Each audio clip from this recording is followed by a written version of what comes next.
Hey guys, welcome back again. We're doing another film review. Today we're doing the 1987 classic vampire film, The Lost Boys, written by Jan Fisher, directed by Joel Schumacher, and it starred Jason Patric, Corey Haim, Kiefer Sutherland, Corey Feldman, Jameson Newlander. Rob, do you want to tell us the synopsis?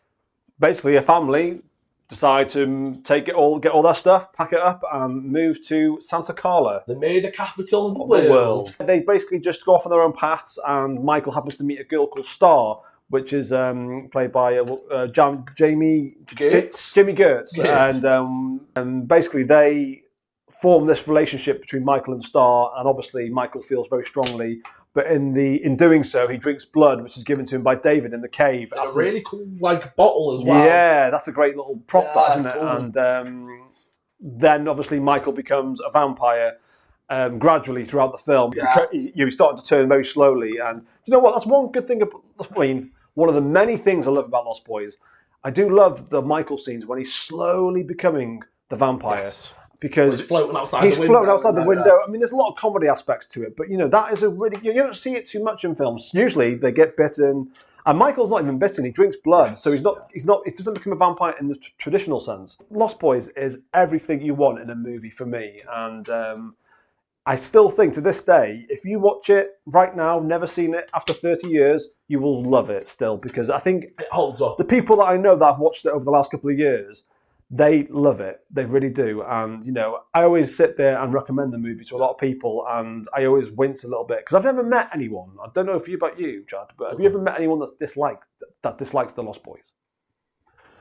Oh, no, I haven't actually. I've never thought about it, but I've never come across anyone that dislikes it. That's what I thought about when I was sort of going over the movie for this review. I was thinking to myself, who actually, disliked this movie, and I was thinking of conversations because I've spoke about the movie so many times. I don't remember a single negative word about it, and that's what makes the movie so special because this movie's brought a lot of people together because the For Love of Horror, they did an amazing just before COVID happened in 2019 they had an amazing reunion for the Lost Boys. I was there, got to meet one of the stars of the film. Did you meet Kiefer Sutherland? I met him on a previous Comic Con. Oh, really? That's cool. When Wales Comic Con was in Wrexham. Very cool. I got to meet him then very briefly, a quick photo op. He was a very pleasant guy. Yeah. I didn't even mention to him Lost Boys. I talked to him about Young Guns. I mean, it's pretty impressive that his dad's Donald Sutherland. Well, yeah, right? It comes from acting royalty. And like I say, The Lost Boys has a community of fans, and I loved the togetherness of For Love of Horror. It really did bring people together, and sadly I didn't go. I couldn't go. No, but a couple of obviously Tim Capello played a big part. Yeah. He was the main star of that. Tom C. Mack was there as well. That's right. Yeah, he actually performed it live as well. Really? That's cool. But Tim Capello's coming back, and Chad and I are going to go to the For Love of Horror in 2021 this year.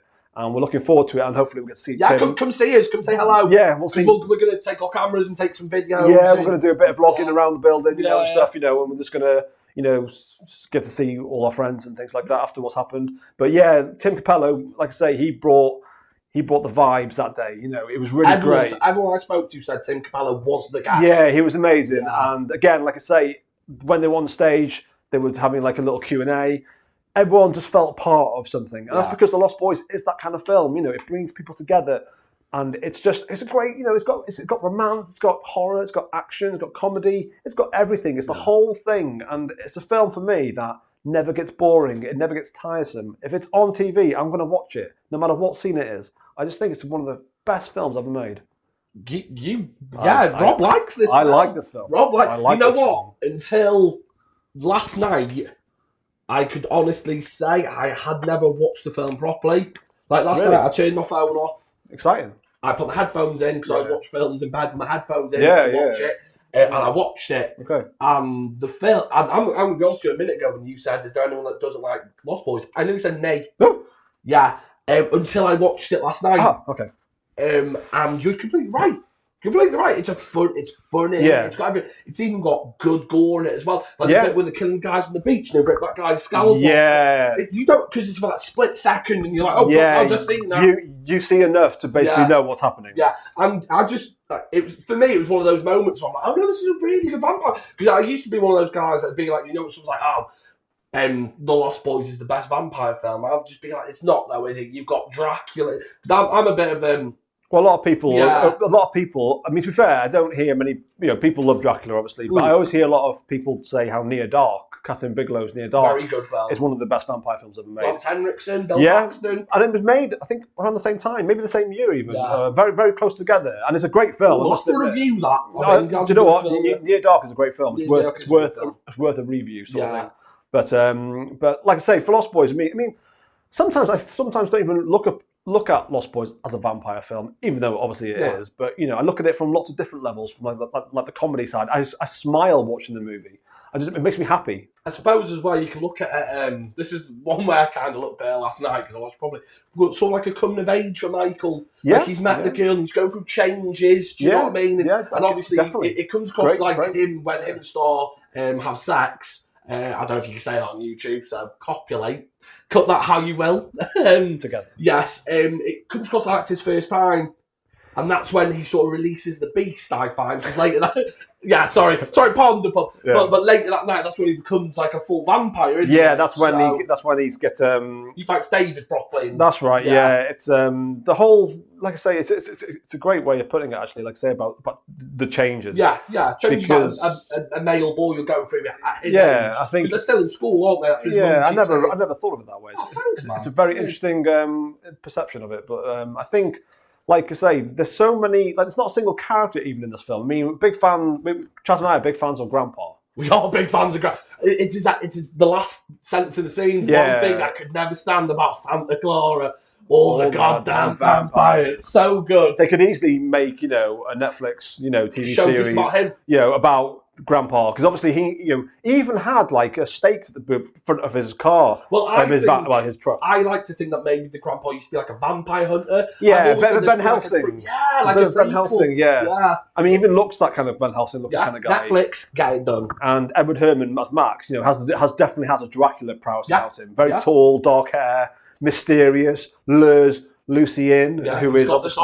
What's the dog called? His guard dog, isn't it? Oh, it's Thorn. Thorn, that's it, yeah. Which is a menacing name for a dog. Do you know what, actually? I mean, if Lost Boys gets made today, you know for a fact... I mean, actually, believe it or not, Lost Boys is being remade into a TV series. Really? Yeah, this was... I don't know what's happened, obviously, because of COVID. I know it might have had a setback. But I bet you, if they have... Imagine Thorn and Nanook going one-to-one. Oh. I can imagine the CGI fest happening there. We don't condone animal violence. No, to be fair, I would rather it not happen. But I reckon if they had the money back then, it would have been, these were two sort of like, two animals that were sort of guarding each other's, masters sort of thing. Obviously, Michael, is Sam's brother. But Sam really is the main owner of Nanook. He looks after him. Well, there's that scene when they're getting the house prepared and he's left Nanook tied to the fence and he runs out. He doesn't care. Everyone's like, listen, they're coming, get back in. He doesn't care. He goes to get that is a great scene. That is a proper suspense scene. You know what? That sets up the entire last fight scene because everyone is like literally running outside. Bursts through the chimney. Like you miss sucker. And everything, like I say, I cannot ever find, not that I look for faults in the movie, but when I talk about it, I just feel this sense of energy coming from me about it. And I think this is the same for anyone who likes the movie. I think everyone they buzz off this film because it has all these vibes. And, it's Joel Schumacher's best film. I mean, Joel Schumacher's made an array of odd films. Not odd because... What else has he done? I can't think. He did St. Elmo's Fire, which was the Brat Pack. He did Time to Kill. Do you remember Time to Kill with Matthew McConaughey? Yeah, I didn't watch that. A great movie, a courtroom drama, John Grisham, based on his book. But nothing like Lost Boys, obviously. Batman Forever. How did he do Batman? Batman and Robin. Oh. Back nipples. The one gripe I've got about this film, if I had to have a gripe, and it's a nitpicky gripe, but I want more Grandpa. My one thing, like, if you could replace... I'd go with that, But that also is one person we've not spoke about, Laddie, the little vampire. Who wears his makeup when he turns vampire is what do they call him? Eddie Munster. Oh, holy shit, it's the attack of Eddie Munster. Yeah. That's Jameson Newland. You know what? Again, that's another... I mean, obviously, because Corey Feldman and, he's done so many great films in the 80s, like The Goonies and License to Drive. He's not really Stand By Me. He's not really like he takes this stardom from Jason Newlander a bit, but he has some great scenes in that movie. Have you met Jason Newlander? No, I've been in the same sort of facility with him at the cons. Such a nice guy. Never spoke to him. I need to really because I think, like I say, I think he's not appreciated enough as the Frog Brother. Yeah, he's probably my favourite Frog Brother. Yeah, because not really, not again nitpicky, but the voice that Corey Feldman puts on that deep voice, like he's Batman. Yeah, it really annoys me because that's not Corey Feldman's voice. I remember when he used like a because Corey Feldman did the voice of Donatello in the first Turtles film, really, and in the third one as well. It's perfect for that kind of thing. Where was he on the second one?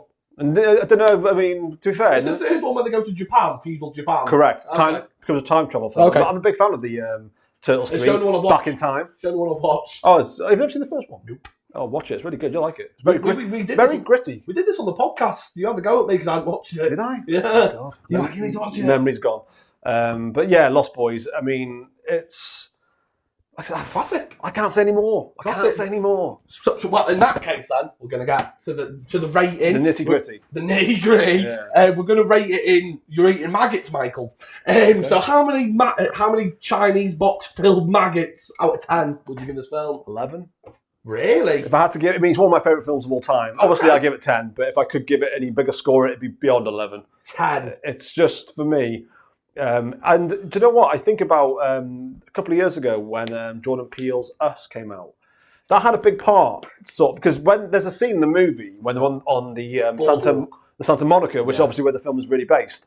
And there's a scene where they say, "Oh, they're making a movie over there, apparently," and that movie is Lost Boys. It's Jordan Peele's little nod to Lost Boys. And because Us has got a lot of scenes in that movie that has a lot of retro, like for example, the opening scene where they're sort of zooming in on the TV back in the 80s. It's got a VHS copy of the Goonies and Chud.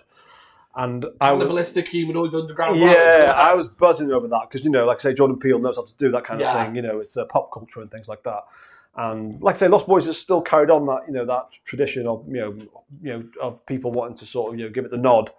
Because it has influenced a lot of people, and and like I say, it's just a film that And when I was seeing when I heard that line in that movie, like, "Oh, they're making a film over there," I was buzzing straight away because I knew what they meant. I knew what they meant. I knew they talked about Lost Boys. I think that scene is 1986, 1987, and I cannot praise it enough. I'm probably overpraising it. It's hyperbolic, but no. If you've never seen Lost Boys, if you haven't, I feel sorry for you. But if you haven't, please watch it. I like the film. I do. Yeah. It took me 4 or 5 watches to appreciate it. But this is, like I'm saying, this is probably the first time I've watched it. Yeah. I loved Alex Winter's death in it, where he's upside down. Good night, bloodsucker. Exactly. Yeah, even with his dodgy voice. Yeah. It's a good film. Will I watch it again? Most certainly. Yeah. I'd love to watch it with my son when he's a little older. I'm fascinated actually because obviously by the time our boys become a little bit older, they're very similar in age, 4, 5, is it 6? 6 kids, yeah. So when they say 15, 16, I'm sure they'll watch it before then, like we did. But I'll be interested to see their perception of the how they feel about the movie because you'll then know sort of if it's going to reach another generation because it's already got our generation, the generation after us, which is and so on. But no, like I say, I mean, it's interesting to hear your points though, because like I say, it has. So what flaws do you? Well, sorry, how many maggots would you give it? Well, first of all, I want to also go on about the gore still. Like obviously, yes, Alex Winter, Billy Weir stuff. Yeah, it's a cool kill. There's nothing too much. Obviously, it explodes, doesn't it? It's enough. Death by stereo. Yeah. And there's another thing I really like about it. They don't stick to the hammy tropes of vampires. Garlic doesn't work. I appreciate that. Yeah. I loved how I loved that they have to be invited in. Yep. But I love that if he's invited in, his appearance is still there. I love that the little things like that. The bit when the nut puts him in the bath, I thought was really cool. Terrifying when he pops out. Yeah, very much so. And all the blood split. It's a good film. Yeah. And I was going to give it a 7, but now I'm sitting here, I'm going to give it an 8. It's actually buzzing you're getting my energy. Yeah, I think it's more Rob's love for the film that's making. Yeah, I mean, like I'd like to say, I think I've spoke about my top 10 list of movies. It's number 4 on mine. Okay. Apocalypse Now is 1, 2 is Big Trouble in Little China, 3 is Once Upon a Time in America, 4 is a long film. It's a long film, but I've watched that twice. Oh, I love that film. I love it. Sergio Leone's masterpiece. And number 4 was Lost Boys. Number 5 was Jaws. Okay. Okay.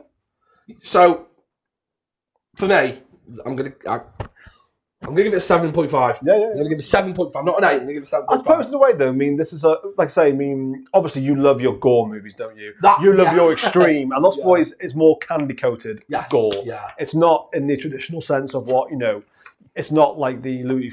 Was it? Oh, I can't remember his last name. How do you spell Felicio? Lucio Fulci. Lucio Fulci. I nearly said another word. I'm not going to say it. I think you know. When you were trying to say it, I was like, I think you say that. I think you know. But yeah, he's not like the Toby Hooper kind of.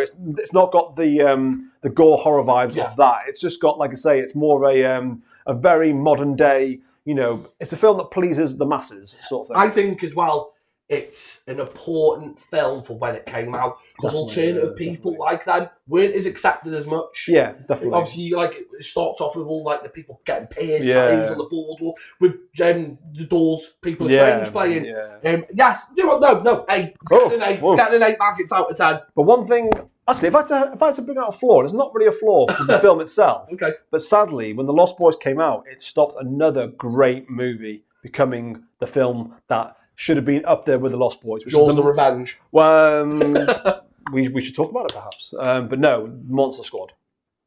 Oh, well, I didn't know that. Well, they came out at a very similar time, and I think the hype around Lost Boys was always bigger, and sort of sadly, Monster Squad found its audience through the VHS, and it became a cult movie, and is now getting the praise. And I prefer Monster Squad. Yeah, I think a lot of people say that, because a lot of people do love Monster Squad. We should talk about Monster Squad. Isaac, my son, he loves Monster Squad. It's great fun. I mean, like I say, Lost Boys and Monster Squad are basically, Goonies for adults. I would show Isaac Monster Squad. I wouldn't show him Lost Boys. Okay, or is that too much? Is it? It's like the scalping and things like that. You know what I mean? Edited version might be needed, perhaps. Or just close his eyes. Yeah, 8. I'm going to give it 8. I've said 7, 7.5, but I'm going to give it 8. Just because it's a good film. It's a great film. It's not a good film, it's a great film. Yeah. It's an all-around great film. Yeah. Well, that is our review of The Lost Boys. Yeah, and again, like I say, we're always listening to people's if you want to inboxes and comment. Mention a movie that you want us to talk about. We'll talk about it and we'll get to it straight away. As soon as we can. We've got quite a big list coming up. We have got which is great, because it's great to go back and watch these films again and just enjoy them for what they are. And hopefully we'll resume with the podcast soon. Yes, we'll get a few ideas flowing soon, and definitely. Don't forget to like, share, subscribe, and we're out.